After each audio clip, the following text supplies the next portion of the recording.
اللہ تبارک و تعالیٰ نے ان لوگوں کو جب اقتدار دیا، وہ کون لوگ تھے؟ سیدنا صدیق اکبر، حضرت فاروق اعظم، سیدنا عثمان غنی، حضرت مولا علی رضوان اللہ تعالیٰ علیہم اجمعین۔ اللہ نے جب ان لوگوں کو اقتدار دیا زمین کے اندر، اللہ تبارک و تعالیٰ نے انہیں نبی پاک علیہ الصلاۃ والسلام کی نیابت کے لیے چنا، تو ان لوگوں نے یہ انقلاب برپا کیا، نمازیں عام ہو گئیں، شوق سے لوگ صدقات و خیرات دینے لگے، بھلائی عام ہوئی، برائی کا کلا کما کیا گیا۔ ہمارے ہاں بھی لوگ احتساب کی باتیں کرتے ہیں، ہمارے ہاں بھی لوگ کہتے ہیں کہ میں رشوت خوری کو، کرپشن کو، ناجائز چیزوں کو ہمیشہ کے لیے جڑ سے اکھیڑ پھینکوں گا۔ لوگ دوسروں سے مطالبہ کرتے ہیں کہ یہ سارے کام جائز کریں، لیکن خود اس پر عمل کرنے کو تیار نہیں ہوتے۔ یاد رکھ لیں کہ یہ جو احتساب ہے یہ انسان کی اپنی ذات سے شروع ہوتا ہے۔ آپ جب نظام احتساب دنیا کے اندر مستحکم کرنا چاہتے ہیں تو اس میں پھر آپ کو اپنی ذات کو سامنے پیش کرنا پڑے گا۔ آج ہم بات کرنے جا رہے ہیں سیدنا فاروق اعظم رضی اللہ تعالیٰ عنہ۔ تو جناب عمر فاروق رضی اللہ تعالیٰ عنہ کا جو نظام احتساب ہے، انہوں نے اس کو گھر سے شروع کیا تھا، اپنے آپ سے اس کا آغاز فرمایا تھا۔ ہمارے ہاں یہ ہوتا ہے کہ جس بندے کے اکاؤنٹ میں اچھے خاصے پیسے ہیں، وہ بل جمع کرانے جائے تو اسے لائن میں نہیں لگنا پڑتا، مینیجر صاحب اسے آگے بلا لیتے، تو وہ بعد میں کیا کہہ رہا ہوتا ہے؟ کہتا ہے دیکھو اللہ نے کتنی عزت دی ہے، مجھے لائن میں نہیں لگنا پڑا۔ بھائی لائن میں لگنا تو آپ کا یہ تھا کہ آپ سمجھتے کہ سارے مسلمان ہیں، مومنین ہیں، برابر ہیں، تو میں کسی کو تکلیف میں مبتلا نہ کروں۔ جب آپ آگے چلے گئے تھے تو آپ نے بہت سارے لوگوں کا حق مارا تھا، وہ لائن میں جو لگے ہوئے تھے ان کا وقت لمبا ہو گیا تھا۔ آپ نے تو اپنے آپ کو احتساب کے لیے پیش ہی نہیں کیا، بلکہ آپ نے کہہ دیا کہ جناب میرا تو رتبہ اعلیٰ ہے، لہذا یہ میرا حق بنتا تھا، مجھے تو استحکام ملنا چاہیے تھا۔ یہاں بہت سارے لوگوں نے اپنے حق میں چیزوں کو اور رنگ میں پیش کیا ہے۔ سیدنا فاروق اعظم رضی اللہ تعالیٰ عنہ نے اس نظام احتساب کو اپنے گھر سے شروع فرمایا۔ حضرت عمر فاروق رضی اللہ تعالیٰ عنہ اپنے بچوں سے فرمایا کرتے تھے کہ جب میں حکم لوگوں کو کروں گا نا، اپنی رعایا کو، مسلمانوں کو میں کوئی حکم دوں گا تو تمہیں پہلے اس پر عمل کرنا پڑے گا۔ آپ فرمایا کرتے تھے یاد رکھنا لوگ تمہیں اس طرح دیکھیں گے، لوگ اس طرح تمہیں دیکھیں گے جس طرح گوشت کھانے والا پرندہ گوشت کو دیکھا کرتا ہے۔ چیل گوشت کھاتی ہے تو کیا کبھی اس کو پیغام بھیجنا پڑا ہے کہ تو آجا یہاں گائے مر گئی ہے، بھینس مر گئی؟ خود بخود اس کی نظر ہوتی ہے، وہ پہنچ جاتی۔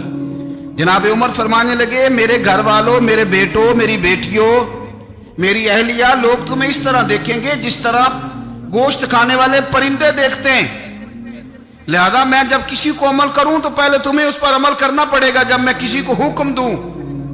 آپ فرمانے لگے یاد رکھنا اگر تم نے میرا حکم نہ مانا تو غیروں نے حکم نہ مانا تو انہیں ایک سزا ملے گی، اور اگر میرے گھر والوں نے نہ مانا تو ڈبل سزا ملے گی، تم پر ڈبل سختی کی جائے گی کہ تم نے میری بات کیوں نہیں مانی۔ یہ نظام احتساب ہے۔ ہم نہ دوسروں کے بچوں کا گلا کاٹ کے اپنے بچوں کی خوشیاں لینا چاہتے ہیں، ہم چاہتے ہیں کہ دوسروں کے بچوں کے حصوں کا مال میرے گھر میں آ جائے، آ جاتا ہے۔ کچھ لوگوں کی سیاست چل جاتی ہے، کچھ لوگوں کا فریب اور فراڈ کام کر جاتا ہے، لیکن وہ گھر روشن نہیں ہوتے۔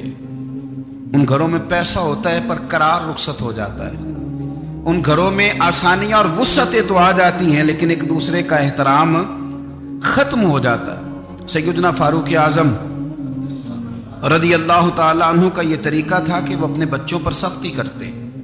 آپ ہمارے ملک میں یہ نظام ہے، موجودہ حکمران ہو یا ان سے پچھلے، بچے سب کے ملک سے باہر رہتے ہیں، یہاں رہتے ہیں تو محلات میں، باہر جاتے ہیں تو بڑی بڑی آسائشوں میں۔ ان کے بچوں کے لیے قانون بھی الگ سے ہیں، قاعدے بھی الگ سے ہیں، اور ہمارے ملک کے اندر تو ایک باقاعدہ پروٹوکول کا سسٹم ہے، اس سسٹم سے گزر کر بڑے بڑے لوگ چلنا پسند کرتے ہیں۔ ہمارے زمانے میں بھی کچھ چیزیں سرکاری ہوتی ہیں خالص، لیکن عجیب نظام ہے نا، ہر چیز کا کرایہ بڑھ جاتا ہے، سرکاری دکان کا نہیں بڑھتا۔ باقی دکانیں 5-6 سال کے لیے ملتی ہیں، سرکاری دکان پہ آپ قبضہ کرنا چاہیں تو پورے 100 سال کے لیے مل جاتی ہیں۔ چونکہ یہ عام عوام کی پراپرٹی ہے تو اس کے ساتھ جو مرضی کو سلوک کرے۔ ایک سرکاری چراگاہ تھی جس کے اندر جانور چرا کرتے تھے۔ ہمارے ہاں بھی پنجاب میں کچھ جگہیں ہوتی ہیں تو ہم لوگ کہتے ہیں شام لاٹ ہے۔ سرکاری چراگاہ میں جانور چرا کرتے تھے۔ حضرت عمر فاروق رضی اللہ تعالیٰ عنہ کے صاحبزادے سیدنا عبداللہ ابن عمر رضی اللہ تعالیٰ عنہ نے بھی ایک اونٹ خرید لیا۔ تو سب لوگوں کے جانور سرکاری چراگاہ میں چرتے تھے، آپ نے بھی اپنا جانور وہاں چرنے کے لیے کھانے پینے کے لیے چھوڑ دیا۔ وہ جب اونٹ آیا تو پتلا تھا، کچھ دنوں کے بعد وہ فربا ہو گیا، طاقتور ہو گیا، موٹا تازہ ہو گیا۔ حضرت سیدنا عبداللہ ابن عمر رضی اللہ تعالیٰ عنہ نے بیچا تو وہ ڈبل قیمت سے بھی زیادہ کا بکا، کیونکہ پہلے دبلا پتلا تھا، اب موٹا تازہ فربا ہو گیا۔ حضرت سیدنا فاروق اعظم رضی اللہ تعالیٰ عنہ کو پتہ چلا تو بلایا، فرمایا پتر اونٹ بیچ دیا ہے؟ ابا جی بیچ دیا ہے۔ فرمایا کتنے کا خریدا تھا؟ اتنے کا۔ بیچا کتنے کا؟ ڈبل قیمت بتائی۔ فرمایا اس طرح کر کے اصل رکھ لے اور جو اوپر ملی ہے مجھے دے دے۔ حضور آپ نے کیا کرنی ہے؟ فرمایا میں سرکاری خزانے میں جمع کروں گا۔ حضور کیوں؟ فرمایا اس لیے کہ تیرا اونٹ سرکاری جگہ پہ چرا کرتا تھا، وہ گھاس سرکاری جگہ سے کھاتا تھا۔ حضور سب کے کھاتے۔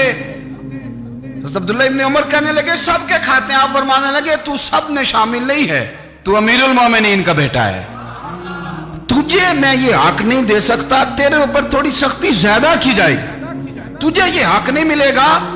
تو اپنے اونٹ کو چونکہ سرکاری چراگاہ میں چرایا کرتا تھا، لہذا تجھے وہ جو اصل رقم یہاں جمع کرانی پڑے گی۔ ہمارے تو بچے پہلی بات تو یہ ہے کہ بات ہی نہیں سنتے۔ یہ سب کے بچوں کی بات کر رہا ہوں، ٹیچر کے بچے ہوں، سیٹھ کے بچے ہوں، پیر کے بچے ہوں، امام صاحب کے بچے ہوں، کسی کے بچے ہوں، پہلے تو سنتے نہیں۔ اور اللہ خیر کرے اگر آپ کوئی سنانا چاہیں تو فوری طور پر وہ ہوم منسٹری کے پاس پہنچ جاتے ہیں، ان کی اماں ان کی وکیل بن جاتی، آپ کہہ ہی کچھ نہیں سکتے، حالات رخ بدل جاتے۔ اس کا نقصان یہ ہوتا ہے کہ ان کو تراشا نہیں جا سکتا، ان کو ہیرے نہیں بنایا جا سکتا، ان کے اوپر کچھ ایسی میل کچیل چڑھ جاتی ہے جو بڑی عجیب و غریب ہوتی۔ اور کچھ لوگ ایسے ہوتے ہیں جو خرابی کرنے میں بھی اپنا کردار ادا کرتے ہیں، خرابی کرنے میں، اور بڑے لوگوں سے منسلک ہونے کے لیے لوگ رستے تلاش کرتے ہیں، رستے۔ میں چونکہ چیزوں کا مطالعہ کرنے کا بڑا شوقین ہوں، تو میری والدہ داخل تھی کئی سال پہلے ہسپتال میں، تو مجھے اس ہسپتال میں کچھ دن رہنا پڑا۔ ایک پرائیویٹ ہاسپٹل تھا، تو اس میں انہوں نے جگہ جگہ لکھ کے لگایا تھا ملازمین کو بخشیش نہ دیں، ہم ان کو بڑی اچھی معقول تنخواہ دیتے ہیں، سیلری بڑی عمدہ ہے، تو لوگ بخشیش نہ دیں۔ میں نے جو مینجمنٹ کے لوگ تھے ہاسپٹل کے، ان میں سے ایک سے میں نے کہا کہ اگر کوئی بندہ اپنی خوشی سے دینا چاہے تو آپ نے بڑا موٹا لکھ کے لگایا برائے مہربانی ان کو بخشیش نہ دیں۔ اس نے بڑی قیمت، سادہ آدمی تھا پر میری بڑی اس نے مجھے بات بتائی، مجھے نفع ہوا۔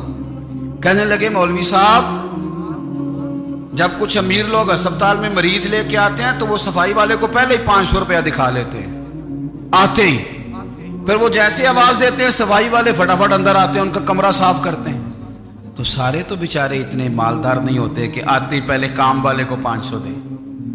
پھر نقصان کیا ہوتا ہے کہ یہ جن کی ذمہ داری ہے بہت ساری ڈیوٹیاں کرنے کی، یہ ڈیوٹی نہیں کرتے، یہ پلٹ کے ان کی طرف دیکھتے ہیں جن کے گھر سے سالن صحیح آتا ہے، ادھر ان کی توجہ زیادہ ہو جاتی ہے، جو نوٹ ان کو زیادہ دکھاتے ہیں، جو پھل لے کے آتے ہیں تو آدھا ان کو دیتے ہیں۔ تو ہم یہ کہتے ہیں یہ کام ہی نہ کرو، یہ اپنی تنخواہ پہ کام کریں تاکہ ہر آنے والے کا درد سمجھیں، ہر ایک کو یکساں یہ سروسز فراہم کریں۔